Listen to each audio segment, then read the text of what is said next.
खुशियां बांटने से बढ़ती हैं और कहानियां सुनने सुनाने से। आज मैं आप सबके बीच ढेर सारी खुशियां और एक कहानी लेकर आया हूं। वो कहानी जिसने मेरी और मेरे जैसे बहुत सारे लोगों की जिंदगी में एक बड़ा सा तमाशा खड़ा कर दिया था।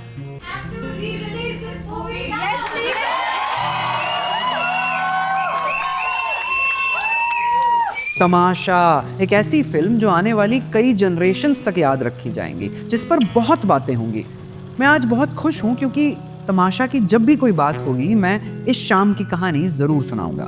तमाशा के 9 साल पूरे होने पर एक तमाशा फैन मीट रखी गई और साथ में आए खुद तमाशा के कारीगर जादूगर mister Imtiaz Ali. I swear जिंदगी में पहली बार स्टेज पे मैं इतना नर्वस फील कर रहा था क्योंकि कहीं ना कहीं मैं अपनी कहानी बता रहा था, आपकी कहानी बता रहा था, मैं आप सभी को तमाशा दिखा रहा था। Give it up for Lakshma Aishwari! तमाशा एक वो आईना है जिसमें लोग अपने आप को देखते हैं, अपने आप को ढूंढते हैं और शायद कभी कभी अपने आप को पा भी लेते हैं। तमाशा आखिर कहानी है किसकी? क्या तमाशा वेद की कहानी है? नहीं। क्या तमाशा तारा की कहानी है? नहीं। तमाशा असल में है तमाशों की कहानी। काम के बोझ का तमाशा, एक अंधी दौड़ती रेस का तमाशा, हसरतों का तमाशा। मैं भी उसी रेस का हिस्सा था कुछ साल पहले तक। सुबह उठता था, ऑफिस जाता था, शाम को वापस आता था, बॉस की डांट खाता था, किसी को कुछ नहीं बताता था। तमाशा का ये अगर डायलॉग लूं तो 42 लोगों की बस में जो 142 लोग भर जाते हैं ना, उसमें से 73वां था मैं, लाइक अबाउट एवरेज।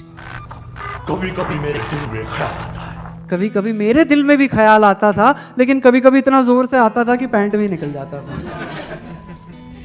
लेकिन कभी कभी मेरे दिल में ख्याल आता था कि आखिर मैं हूं कौन हूं मैं? और ये सवाल का जवाब देने मेरी जिंदगी में आज से 9 साल पहले आई तमाशा।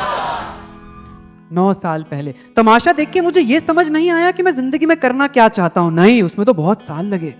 तमाशा देख के मुझे ये समझ आ गया कि मुझे जिंदगी में क्या नहीं करना है, और वो बहुत जरूरी होता है। इस कॉन्सेप्ट को कहते हैं नेति नेति। अगर आप किसी चीज को ढूंढना चाहते हो या आप खुद को पाना चाहते हो तो पहले वो सारी चीजें हटा दो जो आप नहीं हो।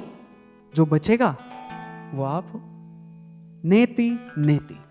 तो आज हम क्या करने वाले हैं, जिस तरीके से, जिस डगर पे, जिस सफर पे मैं आपको तमाशा के ले जाने वाला हूं।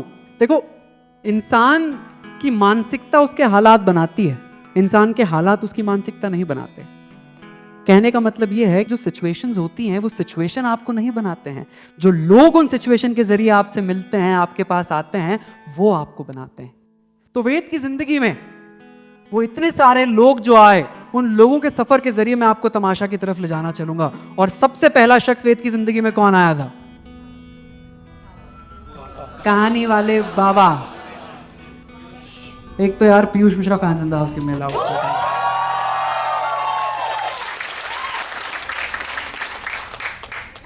खुले आसमान और पहाड़ों के बीच हमारा नन्हा सा वेद अपनी जिंदगी की सारी जमा पूंजी लिए कभी 1 घंटा, कभी आधा घंटा, तो कभी 5 मिनट के लिए कहानियां सुनने भाग जाया करता था और उन कहानियों में जैसे खो जाया करता था। इनफैक्ट कहानी वाले बाबा उन कहानियों में खो जाया करते थे। कभी संयुक्ता को संयुक्ता बुला देते तो वे टोक देता, नहीं संयुक्ता कि जमुना है या यमुना है, जोसेफ है या यूसुफ, जीसस है या ईसा, मोसेस है या मूसा है, जोसेफ है या यूसुफ है, इब्राहिम है या ब्रह्मा है, हिंदू नदी है या इंडस नदी है, हिंद है या इंडिया है, इस बात से कोई फर्क नहीं पड़ता। कहानी कहानी होती है और वही कहानी हर जगह चलती है। अयोध्या में, यूनान में, लैला मजनू, रोमियो जूलियट, सिकंदर की चढ़ाई, लंका की लड़ाई, कहानी कहानी होती है। ज्यादा सोचो मत, बस मजे लो कहानी। बस वेद उन कहानियों के मजे लेने लगता है, उसे बड़ा मजा आने लगता है कहानियों में। वो उन कहानियों को जीने लगता है। वो समझता है कि कहानियां असल में आसमान की तरह होती हैं, बंदिशों से परे, दूर, बस हाथ फैलाओ और सारा आसमान आपका। सारी कहानियां ऐसी हैं। वो उन कहानियों के किरदार बनना शुरू कर देता है, पात्र बनना शुरू कर देता है, महिवाल की सोहनी से बातें करता है। कभी कभी तो राम बन जाता है और कहता है चला मैं हिरण के शिकार पे, और निकल पड़ता है। रावण को मारने अपने धनुष के साथ। ये सारी कहानियां वेद जी रहा होता है।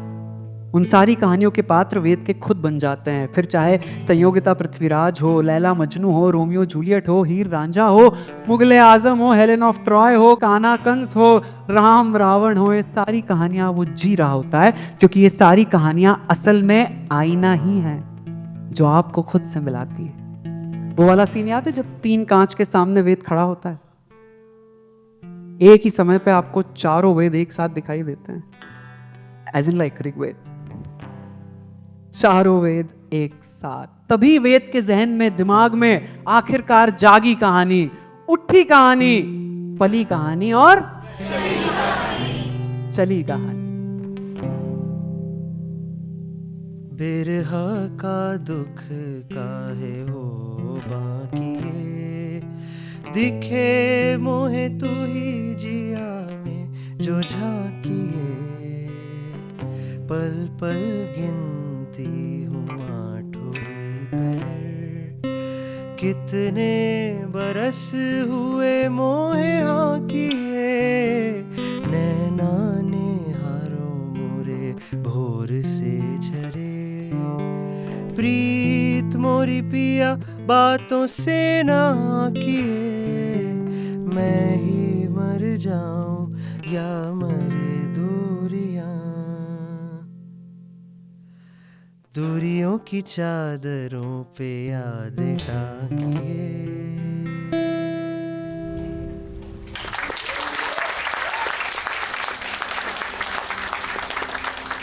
कहानी वाले बाबा तो वेद के पास आ गए, लेकिन उसे कहानियों का सिर्फ चस्का लगा था, कहानियां जीना भी उसके लिए बाकी था।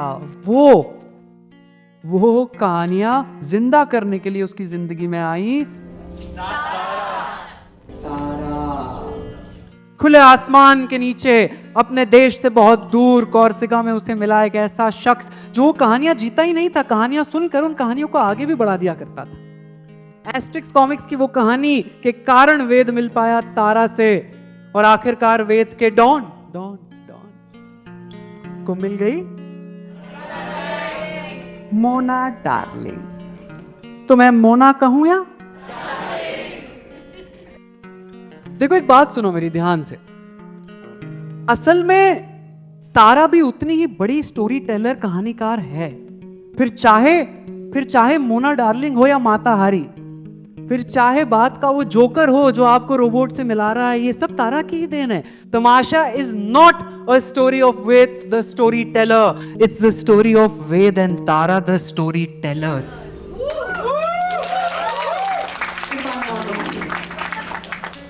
It's the story of 2 storytellers. क्योंकि तारा के पास वेद की हर सवाल का जवाब है, यहां तक कि सारी बेतुकी बातों का भी जवाब है। वो वाला याद है कि हमारी जेल में सुरंग, आगे का याद है किसी को? दीदी रातें बीवी। हाँ, देखते हैं यार कितना याद है, किसी को और कुछ याद आ रहा है? ये बिकनी अब नहीं टिकनी। पिन फेरे हम तेरे। गांधी जी की धोती में। ए ज्यादा हो गया। हाँ, ऐसा कुछ नहीं था मूवी में कि हमारी जेल में सुरंग, लकीर का फकीर, अपराधी कौन?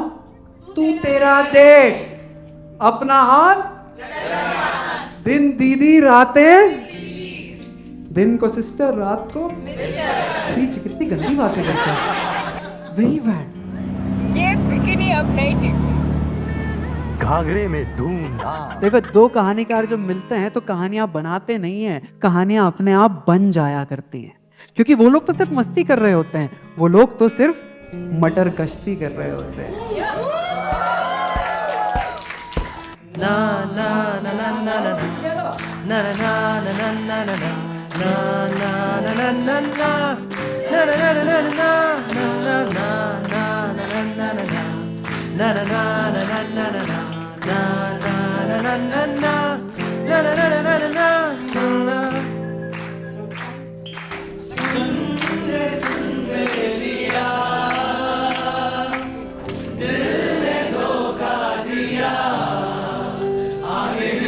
तुमसे ना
फिर से कहो।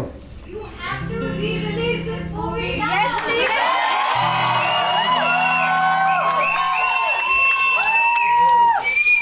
A better stage could not have been asked for, ladies and gentlemen.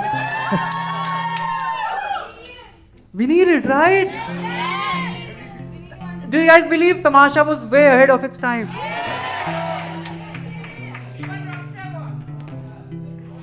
आज तमाशा की बात। Tamasha was way ahead of its time. If I am not wrong sir, आपने एक इंटरव्यू में भी कहा था कि एक लेडी आपके पास आई जिन्होंने आपसे कहा कि बहुत देर कर दिया आपने तमाशा, और यहाँ आए लोग हैं जो कह रहे हैं आपने बहुत जल्दी बना दी Tamasha. So apparently it's timeless. आप जिंदगी के किसी भी फेज में हो, कहीं ना कहीं आप, कितने लोग हैं जिनको तमाशा पहली बार देखने में पसंद नहीं आई थी? आए देखो, ऐसा हाथ तो खड़े हो ही जाते हैं इस टाइम, और पीछे आगे बैठा है उनके। लेकिन फिर जब थोड़े समय बाद, कुछ सालों बाद आप वो फिर से देखो तो आपको बहुत जोर से आके लगती है वो पिक्चर। शायद उस समय आप उस फेज में नहीं थे जो रिलेट कर पाते, लेकिन अब आ चुके हो। शायद तब कॉलेज में थे, अब नौकरी कर रहे हो। ऐसा ही वेद के साथ में भी हुआ। वेद के साथ वो कैरेक्टर आए, तीसरे कैरेक्टर जिसने उसकी जिंदगी उथल पुथल कर दी, और वो थे बॉस। देखो, बहुत मुश्किल होता है ऐसे कैरेक्टर्स प्ले करना जिनसे आपको नफरत हो जाए। और क्या कैरेक्टर प्ले किया विवेक मिश्रान साहब। Everybody hates his boss, yes और नो? जब वो सीन आता है तो आपके ऊपर एक तमाचे की तरह पड़ता है, वो आपको हिला कर रख देता है ऊपर से नीचे तक। हम सबकी जिंदगी में ऐसा कोई ना कोई शख्स है जो आपसे इस लहजे में बात करता है, आपसे इस तरीके से पेश आता है कि आपको उसका वैलिडेशन सीख करना होता है। वो चाहे बॉस हो या चाहे बाप हो, बहुत सारे अलग अलग लोग भी आपकी जिंदगी में होंगे जिनका वैलिडेशन सीख करने के लिए आप कंटिन्यूअसली चीजें करते रहते हैं, यस और नो? लेकिन उनको खुश करने की होड़ में हम अक्सर ये बात भूल जाते हैं कि अंदर से अगर आप खुद खुश नहीं हो तो जिंदगी में किसी और को खुश कर ही नहीं सकते। सबसे पहली खुशी अंदर से आती है। ये बात लेकिन वेद को समझने में अभी वक्त था, क्योंकि उसकी कहानियां सो चुकी थी। वो एक जेल में जैसे बंद हो चुका था, उसके सारे किरदार भी खत्म हो गए थे, और वो जो आसमान जिसके नीचे वेद कहानियां बुनता रहता था वो भी अब कहीं दिखाई नहीं दे रहा था। ये नुआंसेस पे लेकर जा रहा हूं मैं। पहले सारे सीन्स में आपको आसमान दिखता रहता है, फिर जैसे ही ऑफिस वाले सारे सीन्स आते हैं आपको कोई आसमान कहीं नहीं दिखता। सारे आसमान कहीं खो जाते हैं और वेद जैसे अकेला सा हो जाता है। इस समय आपको वही शख्स चाहिए जो आए, आपको गले लगाए और आपसे कहे कि कोई बात नहीं, सब ठीक हो जाएगा। लेकिन यहाँ नहीं होता ना। यहाँ बॉस तो आता है और कहता है, why you nervous boy, next time don't be nervous, और फिर आगे चल देता है। ये कोई बात हुई भला? जो लोग वेद के उस ऑफिस में थे वो सब ये बात जानते हैं कि असल में शख्स जो हमारे साथ काम करता है वो वेद है ही नहीं। वेद तो असल में कोई और ही है। तू कोई और है, जानता है तू, सामने इस जहान के एक नकाब है। तू और है, कोई और है, क्यों नहीं वो जो है। सामने आ, खोल दे सन, जो है दिल में बोल दे आ। सामने आ, खोल दे सन, जो है दिल में बोल दे आ। वो कोई और है, जानता है तू। क्या बात है। I challenge and dare you, इस मूवी का कोई भी एक खराब गाना बता दो। यहां थोड़ी बोलोगे, वैसे है भी नहीं, विदाउट अ डाउट। सारे गाने आपको अलग अलग जगह पे इतनी जोर से आके लगते हैं कि फिर तो बड़ी सैड लेकिन वेद अपनी जिंदगी में हार चुका था ना। इस समय ऐसे जिंदगी चल रही थी कि सब कुछ जैसे टूट चुका है। इतना थका हुआ, इतना हारा हुआ वेद ने अपने आप को कभी महसूस किया ही नहीं। ना वो खुला हुआ आसमान बचा, ना पहाड़, और ना ही कहानी वाले वो बाबा। अब कहानी वाले बाबा का कोना नहीं था, लेकिन वेद की जिंदगी में चौथा किरदार आ जाता है ऑटो में। ट्रिविया, उस ऑटो वाले भैया का नाम पता है किसी को? अबे कैरेक्टर राजेश। नहीं पता था ना? थैंक यू बोलो। कमाल यार, तुम्हारे लिए इतना नहीं कर सकता। राजेश भाई ऑटो वाले, कहानी वाले बाबा की जगह वो, और उसकी भी हालत वही, हालात का मारा, आटा दाल चक्की पे गुजारा, परेशान सा, हारा। इलाहाबाद का नहीं, प्रयागराज का एक हारा हुआ सा सिंगर। वे जब उसे देखता है, उसे बातें करता है, तो उसे रियलाइज होता है कि असल में वो अकेला नहीं है जो फंसा हुआ है।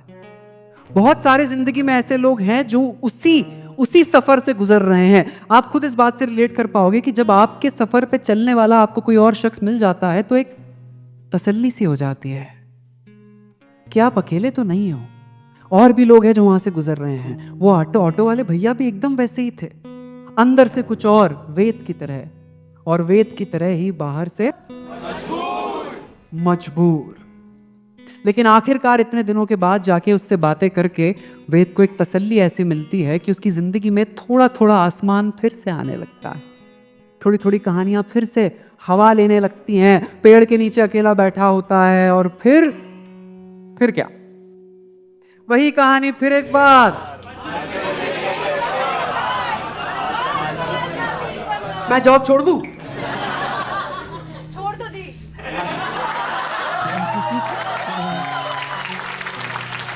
वाह, वही कहानी फिर एक बार कि मजनू ने लिए कपड़े फाड़ और मार तमाशा बीच बाजार। रुककर सोचा कि आखिर ऐसा क्यों, ऐसा वैसा जैसा तैसा पैसा। पैसे पे आया उसके पहले एक बात बताओ, honestly to all of you, if money was not in the equation, would you still be doing what you doing right now? जिनका जवाब यस है उनको तमाशा हिट कर गई है, जिनका नो है साल भर बाद फिर से देखना। ऐसा वैसा जैसा तैसा, सोचो पैसा ना होता तो कैसा होता।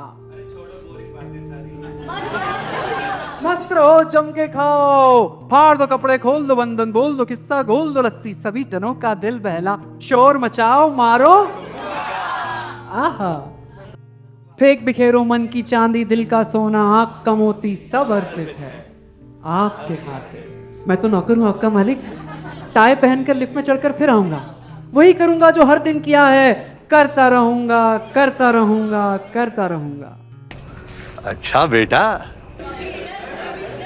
कभी इधर तो कभी उधर, कौन से रंग का दिल है तेरा, अरे चाहता क्या है तू, बोलो। इस पूरे मोनोलॉग में वेद खुद से ही बातें कर रहे हैं ना, और कुछ भी नहीं। जब आप अकेला महसूस करते हो ना, बंधा हुआ सा, तो आप ही सवाल पूछते हो और आप ही जवाब देते हो, जैसे खुद से ही सवाल जवाब करते करते आपका टाइम पास हो रहा होता है। और इसी पे इतना खूबसूरत लिखा है,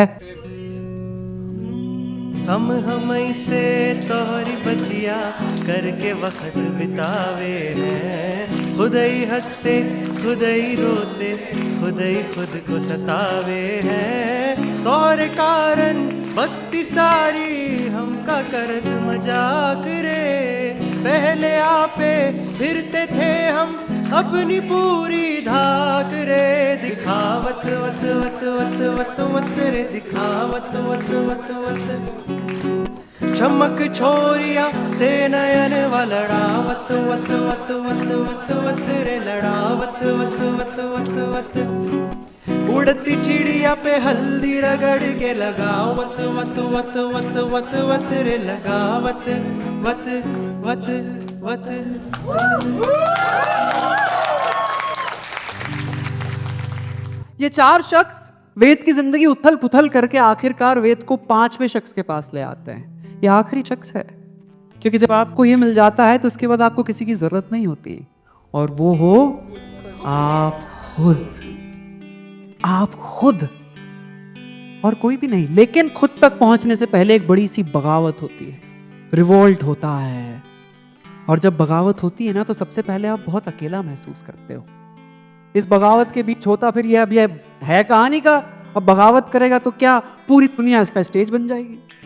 और जो ये बोले सब कुछ परफॉर्मेंस। तो ऑफिस बन गया स्टेज और मीटिंग्स बन गई monologues. The bipolar nature of the consumer पकौदन। जैकल जालिम लोशन 575 महत्व। मर जा कुत्ते, तुझे नहीं बोला भाई। जब आप इन सारी जगहों से हार जाते हो, बगावत जब कर रहे होते हो, इतना महसूस होता है कि बस कोई चाहिए होता है जो अपना हो, एक बारी हाथ पकड़कर कह तो दे कि मैं हूं। और इस समय आपको याद आती है अपने घर की। सब छोड़कर आप वापस घर आते हो, क्योंकि मैं भी आया था। जब मैं वहां था बगावत के फेज में, 1.5 साल तक पूरी दुनिया नहीं, इंडिया, पैसे कम थे, इंडिया घूमता रहा, तो आखिरकार सब छोड़ के वापस घर आ गया। वापस घर आओ तो एक सुकून सा मिलता है। वेद भी घर पहुंच जाता है, उसी आईने के सामने जब वो बच्चा था, बातें किया करता था, और उसी आईने से सवाल पूछता है कि भाई अब आगे, अब आगे क्या होगा ये तो कहानी वाला बताएगा। अब बंजारे को पानी मिलेगा या नहीं, ये ढूंढने के लिए वेद भागा भागा चल करता है उस कहानी वाले को ढूंढने। और आखिरकार कहानी वाले के सामने बैठा है, पूछ रहा है मेरी कहानी में आगे क्या होता है। जवाब में नहीं है कोई संजीवनी बूटी या कोहिनूर या खुदा। बात समझने वाली आप लोगों के लिए सिर्फ इतनी सी है कि देखो दोस्त, आपकी प्रॉब्लम सॉल्व करने के लिए ऊपर से इधर उधर कोई नहीं आने वाला। वो सारी समस्याएं सॉल्व हमें खुद ही करनी है। अपनी कहानी मुझसे पूछ रहा है, कहा यार डर लगता है। और है कौन यहां, तू बता क्या होता है आगे, क्या है तेरे दिल के अंदर, अरे चाहता क्या है तू। फरेबी है, धोखेबाज है, हीर लिए दिल के अंदर। फरेबी है, धोखेबाज है। समझने वाली बात सिर्फ इतनी सी है कि असल में अगर सवालों के जवाब चाहते हो तो सिर्फ एक ही जगह मिलेंगे, आपके हाथ में। अभी बाहर से मिलिए ना वो एक चीज, उठाओ जरा सा। सारे जवाब इसके पीछे हैं, बस इसी आईने में। चाहे जहां भाग लो, किससे कहीं भी चले जाओ, यह जवाब आपको खुद से ही मिलेगा और कहीं किसी से मिल ही नहीं सकता। तब जाके आखिरकार वेद के अंदर एक खुशी की लहर दौड़ती है, उसका सफर शुरू होता है, उसका सफर नामा शुरू होता है। सफरनामा, सवालों का सफरनामा, शुरू तुमसे खत्म तुम पे, सफरनामा।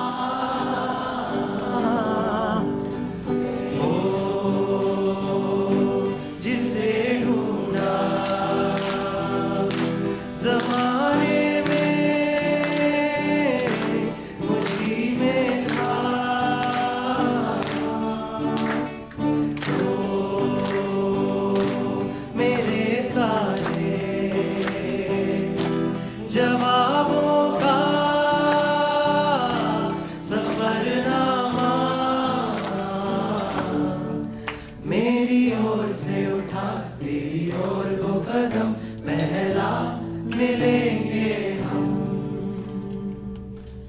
पहला मिलेंगे हम।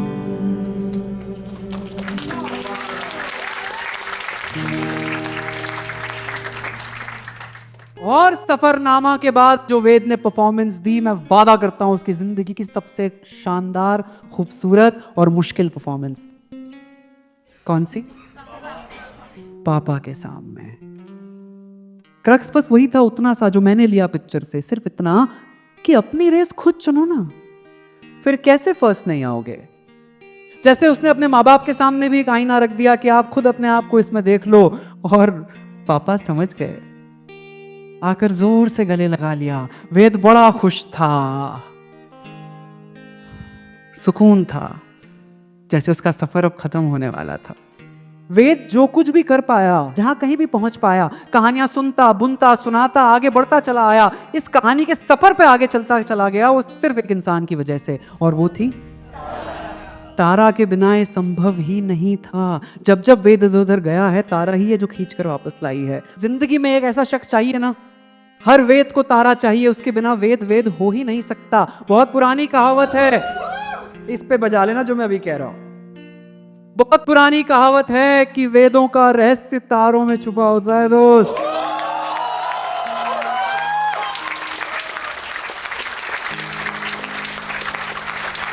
Thank you. अगर वेद दिमाग है तो तारा उसका, और जब दोनों एक साथ आते हैं तो एक बैलेंस सा बन जाता है, सब कुछ स्मूथली चल रहा होता है। लेकिन अगर आपकी जिंदगी में अभी तारा नहीं, या लड़कियों आपकी जिंदगी में अभी वेद नहीं, तो घबराना मत। अकेलेपन में भी बड़ी ताकत होती है। बस उस आईने के सामने जाकर खड़े हो जाना और अपने आप को देखकर ही कुछ लाइनें कह देना, दिल खुश हो जाएगा। मैं नहीं बताऊंगा, ये लोग बताएंगे। पल भर ठहर जा, दिल ये संभल जाए, कैसे तुम्हें रोका करूं, मेरी तरफ आता हर गम फिसल जाए, आंखों में तुमको भरूं, बिन बोले बातें तुमसे करूं, अगर तुम साथ हो, अगर तुम साथ हो। तेरी नजरों में है तेरे सपने, तेरे सपनों में है नाराजी, मुझे लगता है ये बातें दिल की होती लफ्जों की धोखेबाजी। तुम साथ हो या ना हो क्या फर्क है, बेदर्द थी जिंदगी बेदर्द है, अगर तुम साथ हो दिन ये संभल जाए, अगर तुम साथ हो हर गम फिसल जाए, अगर तुम साथ हो दिन ये निकल जाए, अगर तुम साथ हो हर गम फिसल जाए। वाह वाह, इतनी सारी बातों के बाद मैं आप लोगों को सिर्फ इतना कहना चाहता हूं, आप सबके लिए दुआ है मेरी दिल से। आपकी जिंदगी में तारा ना हो तो आपको तारा मिल जाए, वेद ना हो तो वेद मिल जाए, ये दोनों नहीं तो वो तमाशा मोमेंट जिसे कहता हूं मैं, जाओ वो मिल जाए। और कोई ना मिले तो कम से कम इम्तियाज अली से हाथ मिलाने का मौका मिल जाए। हाँ, ये तो मेरा वर्जन मैंने आपको एक जितने कम शब्दों में सुना सकता था सुना दिया, लेकिन मैं अकेला नहीं हूँ। मेरे जैसे न जाने कितने लोग हैं इस दुनिया में, इंडिया में स्पेसिफिकली आप लोग, जिसकी ज़िंदगी में तमाशा ने इतना बड़ा रोल प्ले किया है। वैसे ही एक शख्स जिसने मूवी देखी और खुद भी वेद के रास्ते पर चलते चलते कहानीकार बन गए। मैं जिस शख्स को आपसे मिलाने जा रहा हूँ, one of the finest story tellers in the country, ladies and gentleman. Surprise है आप लोगों के लिए। Give a big round of applause for Amandeep खयाल, जोर से। Thank you. कैसे आप लोग सब? क्या बात है, शुरू करें? पागल होते हैं वो लोग जो एक फिल्म देखकर अपनी पूरी जिंदगी बदलने निकल जाते हैं। 3rd ईयर कॉलेज में था मैं, इतना ही पतला, पगड़ी पहनता था और कभी कभार कुछ देख सुन और सुना देता था। एक दिन उड़ती उड़ती खबर आई कि फिल्म तमाशा आई है, तो मैं भाग करके अपने दोस्त के पास और उसे कहता हूं कि फिर चले तमाशा देखने। क्यों भला? अरे इम्तियाज अली की फिल्म है यार। तो भला सब भला, तू बुरा चूल्हे में जा। यार सिंपल है ना, जमशेदपुर शहर का एक लड़का अगर फिल्म बना रहा है तो दूसरा जाकर उसे देखेगा। सिंपल स्टोरी है। तो मैंने ढूंढा अपने अजीज दोस्त अमोल को, और हम दोनों फिर हंसते खेलते गए देखने तमाशा, इस बात से बेखबर कि एक फिल्म अब हमारी जिंदगी का पूरा नजरिया बदलने वाली थी। तारा, तारा, कौन सा तारा, किस मंजिल का, क्या चक्कर है, कहां चला है दिल का रास्ता, बिन कदमों के दूर खड़ी सपनों की मलिका। है थोड़ी ना यार, मिराज है। जो डेजर्ट में दिखता है उसके लिए मैं पापड़ बेलूं, दो कौड़ी की पर से खेलूं, फेंक बिखेरूं अपना सब कुछ किसके खातिर, किसे चाहिए मन का सोना, आंख के मोती किसे पड़ी है अंदर के। देख कर तमाशा चढ़ा ऐसा नशा कि उसी रात में सड़क के बीचों बीच हो गया खड़ा, और आते जाते हर शख्स से पूछने लगा, कौन से रंग का दिल है तेरा, क्या चाहता है, अंदर क्या है, बताओ, बोलो, जवाब दो। अंदर ना कहानियां हैं, मैं सौदागर हूं कहानियों का। वक्त और हकीकत की सड़कें जिस चौराहे पर मिलती है वहां दुकान है मेरी। तुम आना उम्मीदों के भाव किससे बेचता हूं मैं, अब भी वैसा ही दिखता हूं। 9 बरस पहले जो फिल्म देखी थी उसी में खुद को ढूंढता रहता हूं। अब पगड़ी की जगह मैं थोड़ा कुछ और लगता हूं, क्योंकि आजकल मैं वेद के तारा और तारा के वेद सा दिखता हूं। वो सब तो ठीक है, पर क्या करियर प्लान है तुम्हारा? अरे अभी बताया ना, कहानियां सुनाता हूं, कहानियां जीता हूं, कभी कभी उनमें हारता हूं पर कभी कभी उनमें जीतता हूं।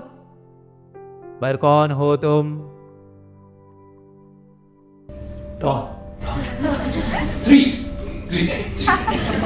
यार AKA वेद अपनी कहानी का, और क्या बनूंगा? क्या पागलपन है, ये कोई सोच है, अकल कहां है तुम्हारी, कैसे जीवन चलेगा? सोच, मेरी सोच ने ये सवाल किया, फिर जवाब ने ये सोच लिया। रोज कुछ नया पाने की चाह में हमने खुद को कितना बदल दिया। दौड़े उधर जिधर आफताब था, घर पर चांद को यूं ही छोड़ दिया। अपने पैरों पर खड़े होने के लिए हमने घुटनों को रगड़ा, मरोड़ा और फिर तोड़ दिया।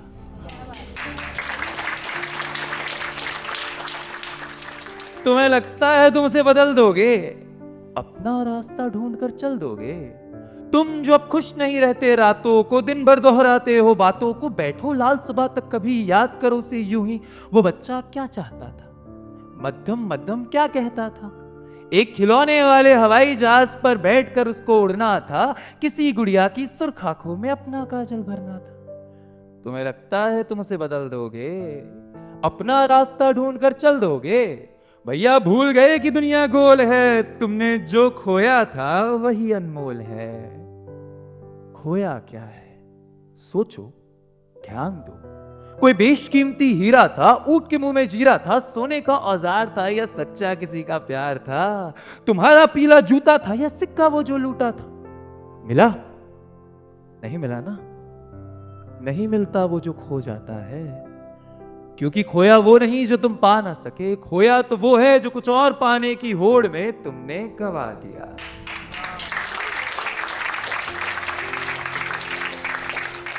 देखो कितनी तेज भागे हो तुम, दौड़े और कूदे हो तुम, ऊपर से बड़ा भारी था वो बस्ता जिम्मेदारी का, हो गया देखो आधा खून, खो दिया तुमने पूरा सुकून। नहीं मिलता ना सुकून आजकल। अब भैया जेब में फोन और पैसों के बाद जगह कहां बचती है? इतनी कहां की जल्दी है, कहां जाना है, देर से सोना है फिर जल्दी जागना है, चाहे करनी अकल है चाहे करनी नकल है, पर स्कूल में आना अव्वल है। दिल की कही बातों पर क्यों ध्यान देना है, सस्ता टिकाऊ जैसा भी मिले पर जॉब पहले लेना है, फिर 5 दिन रगड़कर खुद को आराम वीकेंड पर छोड़ोगे। जिंदगी भर का सारा सुकून भैया 2 दिनों में निचोड़ोगे। इसलिए रुको, रुको, दम लो, 1 2 3 4, काम ना खत्म होगा यार, शून्य पर रहकर सांस लो, धीरे धीरे अंदर बाहर। ले जाने दो जिंदगी को तुम्हें वहां जहां वो ले जाना चाहती है। ऐसे ही तो उड़ान ली जाती है उस खिलौने वाले हवाई जहाज पर। बैठो बैठो और सपने देखो, गैरों के नहीं अपने देखो। हवा को बहने दो बालों से, बातें करो अपने छालों से। किसी शाम ख्वाबों के लिए भी छुट्टी खरीद कर लाए। बैठ के पिछले कमरे में फिर सुकून को बुलाया करो और रोक कर घड़ी के कांटों को तुम रात यूं ही जाया करो। याद है ना, फैज ने कहा है कि दिल ना उम्मीद तो नहीं, नाकाम ही तो है। लंबी है गम की शाम मगर शाम ही तो है। इसलिए चलने दो शाम को अपनी रफ्तार से। माना कि थोड़ी गम भरी है, पर है तो अपने हक की शाम। अपने हक की रात भी होगी, अपने हक के तारे हैं। चांद सबका है तो रहने दो भैया, जुगनू तो हमारे हैं। इसलिए अमृता बनकर साहिर को चाहने में इतना मत उलझ जाना कि तुम इमरोज को देख भी ना सको। साहिर तुम्हारा जुनून है मगर इमरोज तुम्हारा सुकून। मिलना जरूर उससे, ताकि जाते जाते तुम भी ये कह सको कि मैं तेनू फिर मिला। आमा यार, गीत को भी आदित्य ट्रेन छूटने पर ही मिला था। इसलिए कुछ गलतियां तो होने दो ना। कभी कभी जिंदगी अपनी चालें ऐसे भी चलती है। सुकून के पल चुराना सीखो, कभी किसी काम को ना करके देखो। कई दफा ऐसे भी बात बनती है। खुद को तोहफे दो, गुलजार की किताबें खरीदो। खुद को तोहफे दो, गुलजार की किताबें खरीदो। प्यार में गिरो, संभलो और फिर डूब जाओ। कहानियां सुनो, कविता बनो। किसी एक अजनबी कलाकार के साथ उसकी कहानी में दूर तक जाओ और बीच में रुककर उसे ही उसके शब्द बार बार सुनाओ। क्योंकि तुम्हें नहीं पता तुम्हें कब वापस बुला लिया जाएगा। किसी दिन कहीं देर से पहुंचो और इंतजार करने दो किस्मत को तुम्हारा। अगर वो पूछे कि कहां रह गए थे तो मुस्कुरा कर कहना, जी मैं जिंदगी जीने में जरा व्यस्त था।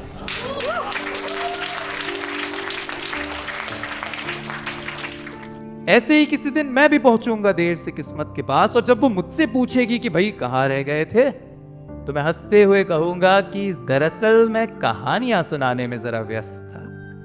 क्योंकि कहानियां ही जीवन का संगीत है, कहानियां ही जीवन का साज है।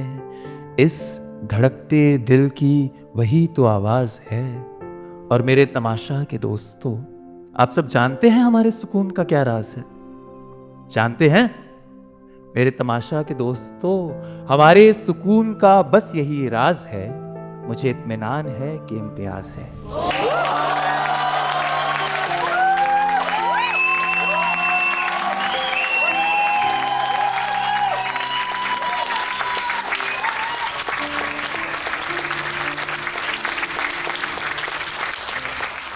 आप समझ तो गए हैं इस बात को कि अमनदीप पर भी तमाशा का कैसा खुमार छाया था। सब छोड़कर वो भी इस तरफ ही आया था।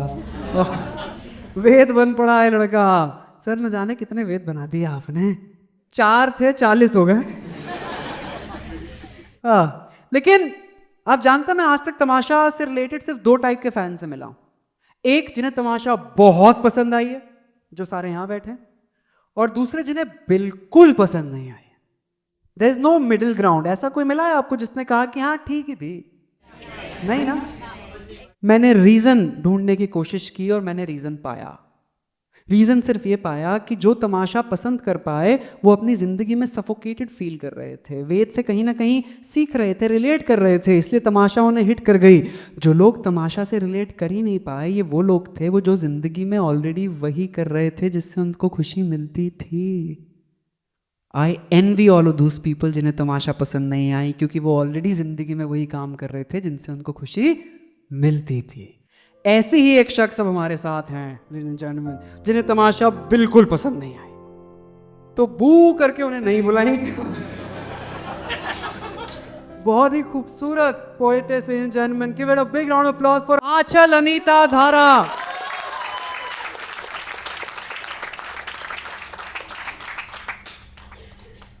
मज़ा आ रहा है सबको? अब मुझे मार नहीं पड़ेगी ना? Unpopular opinion. सुनो, पेपर में ही सही डेमोक्रेसी है ना? तो हेल्दी डिबेट अलाउड है।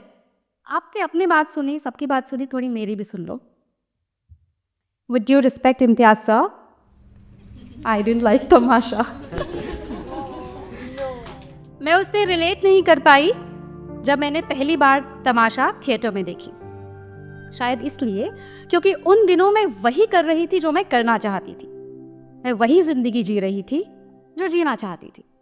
9 to 5 का जॉब नहीं था, प्रोफेशनल फोटोग्राफर थी, कंपनी मेरी अपनी थी, जो चाहिए था लाइफ से ले सकती थी। तो वेद की वेदना मुझे समझ नहीं आई और तारा की मोहब्बत से मैं आइडेंटिफाई नहीं कर पाई। बू, मैं जहां भी थी, जो भी थी उस वक्त, पूसांचल तक आपकी तमाशा पहुंच नहीं पाई। मगर गाने बहुत पसंद आए। मुझे तमाशा के गाने बहुत ज़्यादा पसंद हैं। Few of my favourite songs हैं, मेरी प्लेलिस्ट का हिस्सा हैं। मगर characters, story, I am really sorry. Anyway, film है, देखते हैं, पसंद आती है नहीं पसंद आती है, लाइफ में हम मूव ऑन कर जाते हैं। तो हम भी मूव ऑन कर गए।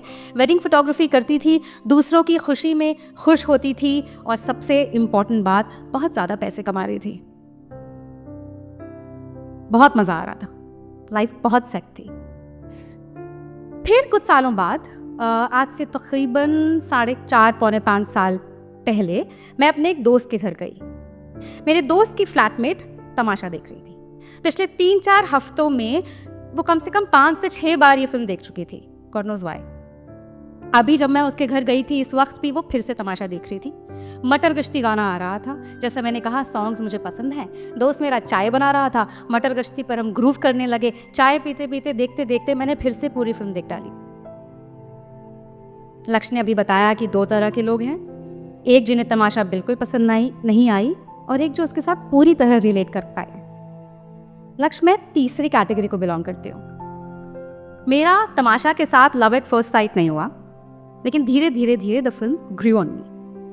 दूसरी बार जब मैंने अपने दोस्त के घर में ये फिल्म देखी, तो उसने मुझे कुछ इस कदर छुआ कि मैं हैरान हो गई। शिट यार, तमाशा तो मेरी कहानी निकली। You know, I had to convince my father, my family to pursue journalism, to get into media. And I had fought a lot. और बहुत ज़्यादा जद्दोजहद के बाद मैं वहाँ पहुँची थी जहाँ मैं थी। I wanted this life. You know, जब आपने लड़ के वो लाइफ ली होती है, you think this is your life, this is what you fought for. I wanted that and I was living that and I was very happy. पर फिर गड़बड़ हो गई। मैं दोस्त के घर चली गई, इनकी तमाशा देख खराब हो गया दिमाग। बैकग्राउंड में कुछ चीज़ें थी जो फोरग्राउंड में आने लगी, जैसे am I doing photography for the love of the art form या सिर्फ पैसे कमाने के लिए, उन पैसों से मिलने वाली इंडिपेंडेंस के लिए, उस ट्रैवल के लिए। क्या वो इंडिपेंडेंस, क्या वो ट्रैवल इनफ है एक डीप जिंदगी जीने के लिए? क्या मैं सच में आज़ाद थी? क्या मैं डिसीजंस ले रही थी या ये डिसीजंस मुझे कंट्रोल कर रहे थे? मैं अपने फैमिली से, अपने पेरेंट्स से कन्वेंशनल सेटअप से लड़कर आई थी एक क्रिएटिव फील्ड परस्यू करने के लिए। मुझे लगा था मैं दौड़ जीत चुकी हूँ, मगर दौड़ का हिस्सा तो मैं अभी भी थी। हमें लगता है हम अपने माँ बाप से लड़ रहे हैं, हमें लगता है हम किसी इंसान से लड़ रहे हैं, मगर हम किसी इंसान से नहीं लड़ रहे होते, हम जनरेशंस की कंडीशनिंग से लड़ रहे होते हैं, है ना? हम अपनी एक्सपेक्टेशन से लड़ रहे होते हैं, हमारा कॉन्फ्लिक्ट अपने आप से होता है। मुझे लगा था मैं बहुत खुश थी, मगर इन रियलिटी हीर तो बड़ी सैड थी जी। तू कोई और है, जानता है तू, सामने इस जहान के एक नकाब है। दूसरी बार ये फिल्म देखने के बाद 2 हफ्ते बाद मैंने फोटोग्राफी को पॉज किया। सीजन टाइम में, नवंबर दिसंबर का टाइम था, बहुत मुश्किल था। फिर उसके 3-4 महीने बाद लॉकडाउन लग गया। पता नहीं सर पर किसने हाथ रखा, मेरा लिखना फिर से शुरू हो गया। मैंने एम्ब्रॉयडरी करनी शुरू की। मेरे बचपन के, स्कूल के जितने सारे शौक थे ना, वो मैं करने लग गई और लग गई अपनी कॉलिंग ढूंढने। अब 5 साल बाद आप सबके सामने खड़ी हूँ। मुझे थोड़ी बहुत मोहब्बत मिल रही है, काफ़ी सुकून मिल रहा है, इम्तियाज सर के सामने उन्हीं की फिल्म के बारे में कुछ भी बोल रही हूँ, मगर मुझे बड़ा मज़ा आ रहा है। लेकिन कॉलिंग मुझे अभी भी नहीं मिली है। कॉलिंग मैं ढूंढ नहीं रही, लेकिन अब, क्योंकि जो एक चीज़ मैंने तमाशा से सीखी वो थी कि अपने दिल की सुनो, है ना। दिल ने जो रास्ता चुना वो चुनो, और मेरा दिल मुझे कहता है कि सुनो, तुम्हारा नाम है आंचल अनीता धारा। कुछ सोच के है, धारा हो तुम, बहती रहो, बस बहती रहो। तो मैं बस बह रही हूँ, बस बह रही हूँ। शायद यही मेरी कॉलिंग है, बहते रहना, to go with the flow. So thank you very much sir for making this timeless gem for us. बहुत काम होता है ये वाली फिल्म देखते वक्त। हर बार एक नई लेयर खुलती है, हर बार कुछ नया सीखने को मिलता है ना। मैं समझ रही हूँ ये कहानी, मैं समझ रही हूँ तमाशा, मैं समझ रही हूँ वेद की परेशानी, वेद का कन्फ्यूजन, वेद का बैगेज, वेद का ट्रॉमा, वेद का आईने के उस पार वाला बचपन। मैं समझ रही हूँ वेद की वजह से इतनी सारी जिंदगियाँ बदलना, लोगों में हिम्मत आना, लोगों का दिल का सुनना, मैं सब समझ रही हूँ। मैं समझ रही हूँ तारा को, क्या लड़की है यार, इतना कन्विक्शन, इतना भरोसा और ऐसे इबादत। तारा की रग रग में, रूह में, रेशे रेशे में मोहब्बत, रूहानियत, सेल्फलेस लव, सूफी इश्क। मैं समझ रही हूँ कि जिस ऑटो में मैं बैठ कर आई हूँ ना, वो ऑटो वाले भैया सिर्फ ऑटो वाले भैया नहीं है, अपनी जिंदगी के, अपनी कहानी के, अपने गांव के हीरो हैं। मैं समझ रही हूँ।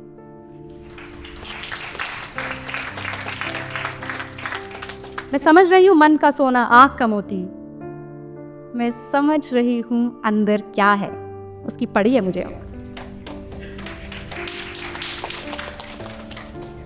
और क्या पता अगले 4 साल के बाद वाली आंचल जब फिर से ये फिल्म देखेगी, जब फिर से तमाशा देखेगी, तो कौन सी नई परत खुलेगी, कौन सी नई कहानी बनेगी, कौन सी नई सीख मिलेगी, क्या आईना दिखाएगी तमाशा, है ना। So thank you very much once again. Thank you for doing what you did. Thank you for doing what you do. We are grateful. Whoa! Give it up! तो सर, हमारी तरफ से तो आपके लिए बस इतना ही था। ये सारे जितने लोग आपके सामने परफॉर्म कर रहे थे, सब यहाँ इसीलिए हैं क्योंकि तमाशा इनकी जिंदगी में भी आई थी, जैसे हम सबकी जिंदगी में, आप सबकी जिंदगी में आई थी। Before moving forward, I would like to call everybody on stage. Big round of applause ladies and gentleman, सब जोर से ताली बजाएंगे। राहुल शाह, जिशान खान, अमनदीप खयाल, आंचल अनीता धारा एंड देवांश सिंह, जोर से।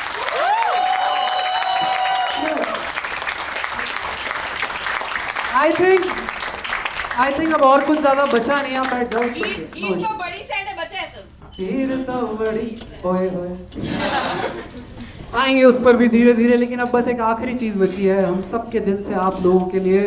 तो सर इतना सा रख लीजिए, 3, 2, 1।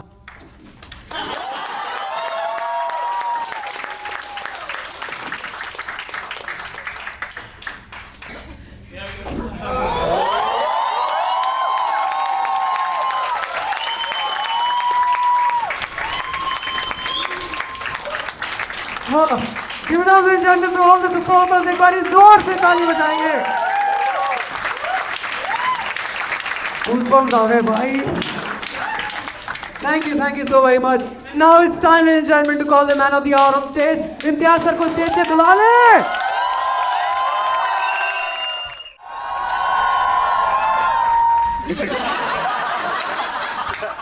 Is Tamasha 2 coming? नेवर जितने भी लोगों ने नौकरी छोड़ी है तमाशा देखकर, be successful, be a good example.